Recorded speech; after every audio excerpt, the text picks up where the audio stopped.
Eu me chamo Fábio Farias de Moraes. Eu me chamo Patrick Dutra. Chamo Natália. Meu nome é Isadora. Bruno Mandelli. Olá a todos, meu nome é Bruno Mandelli. Eu sou doutorando do programa de pós-graduação em História da Federal do Rio Grande do Sul. Desenvolvo uma tese de doutorado sobre os mineiros de carvão do sul do Brasil, mas vou falar um pouco agora sobre a minha pesquisa de mestrado, quando eu pesquisei sobre os acidentes de trabalho nas minas de carvão de Santa Catarina, especificamente Criciúma. Esse aqui é o título do livro que vai sair em breve, Das Minas de Carvão para a Justiça, as lutas dos mineiros acidentados de Criciúma, Santa Catarina.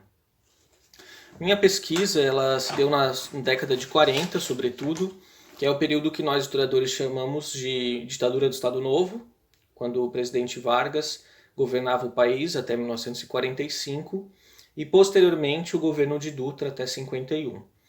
Naquele período, o Brasil vivia a conjuntura ainda da Segunda Guerra Mundial, quando o governo convocava os trabalhadores para garantir que não tivesse um desabastecimento de produtos e para que a matriz energética do país ela garantisse então a produção e o projeto de desenvolvimento de industrialização do governo e também que não faltasse energia elétrica para a população. Então os mineiros eles possuíam uma importantíssima função naquele período, porque eles eram chamados de soldados de trabalho ou soldados de produção. E eles viviam um regime de intensa exploração do trabalho naquele período. O regime de trabalho ele era de jornadas de 8 horas até 43, mas muitas vezes os trabalhadores tinham que dobrar essa jornada de trabalho, fazendo 16 horas de trabalho para garantir o seu sustento das suas famílias, porque o salário era muito baixo e a inflação começava a aumentar naquele período.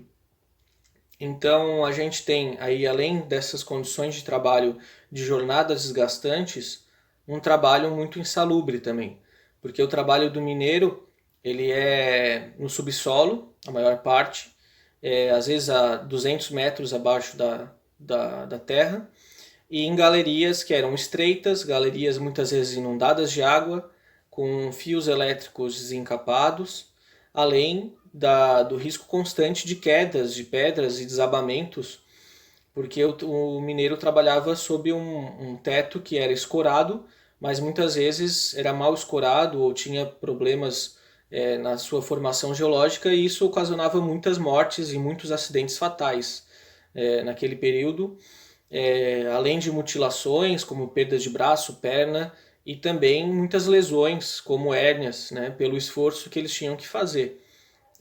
Naquele período as minas de carvão elas não ofereciam equipamentos de proteção individual, então os trabalhadores tinham que trabalhar muitas vezes seminus, né, só com bermudas, às vezes com botas, mas muitas vezes descalços também, e o calor nas frentes de trabalho era intenso, né, chegando a 50 graus Celsius nas galerias. Junto a isso, a má ventilação também desses locais, né? Porque eram poucas as minas que possuíam exaustores de ar ou as que possuíam ainda era um equipamento muito ineficiente naquela época, certo? Além dessas condições de trabalho do subsolo, nós temos também o trabalho na parte terrestre da mina, que era feito por mulheres, por idosos e por crianças também.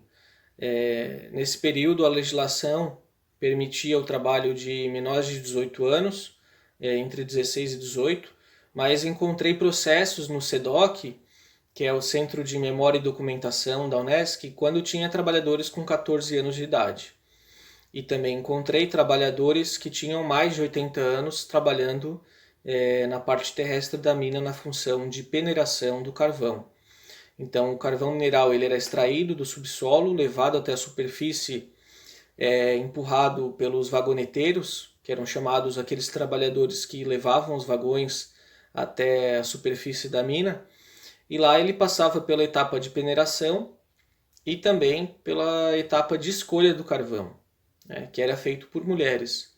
A escolha do carvão consistia na separação da pirita, que era a parte do carvão que não era utilizada, uma parte que era descartada no meio ambiente, causando inúmeros problemas ambientais, e também era escolhida a pedra do carvão, que aí era utilizada para beneficiamento e para queima.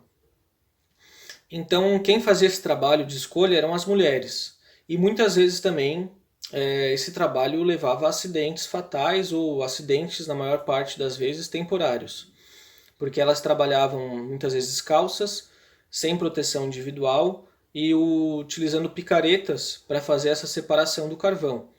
Então essas picaretas às vezes causavam ferimentos, lesões, infecções e também a cegueira muitas vezes.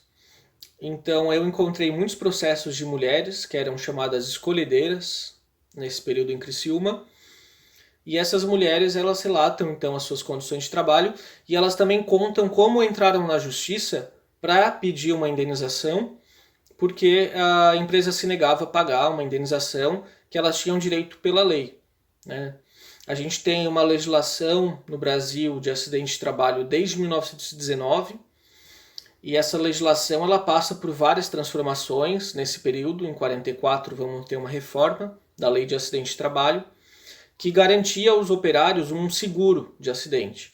Como é que funcionava? A empresa ela tinha a obrigação de contratar uma seguradora particular de acidente de trabalho para garantir, caso o operário sofresse algum acidente, que ele fosse amparado, né? Que ele tivesse um auxílio, que ele ganhasse um salário de seguro durante esse período de acidente ou doença, e que ele também tivesse um atendimento médico hospitalar.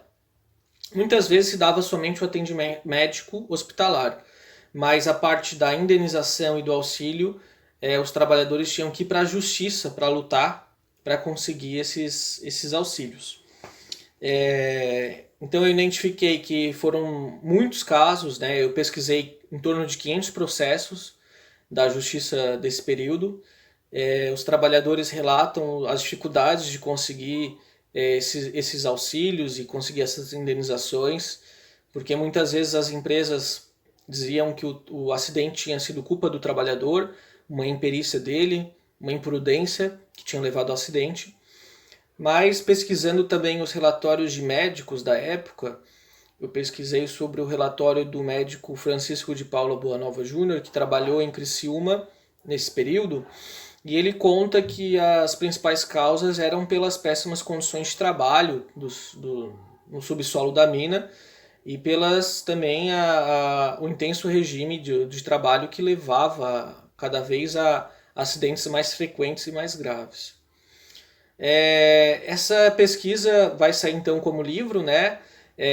Eu acho que é fundamental o trabalho que o SEDOC desenvolveu, me ajudando muito durante a pesquisa, porque o SEDOC, que é esse Centro de Memória e Documentação, ele armazena esse acervo da região carbonífera e permite que pesquisadores possam acessá-lo e possam desenvolver suas pesquisas escrevendo, então, essa parte da nossa história. É fundamental dizer que as lutas por direitos no Brasil sempre foram, durante esse período, principalmente do século XX, uma constante, né, pelos trabalhadores, e que a gente vive hoje um retrocesso na luta desses direitos. A gente passou por uma reforma trabalhista em 2017, né? Essa reforma trabalhista retirou muitos dos nossos direitos, instituindo o trabalho intermitente, pago por horas, né? E agora, aprofundando essa reforma trabalhista, estamos tendo mais retrocessos na legislação.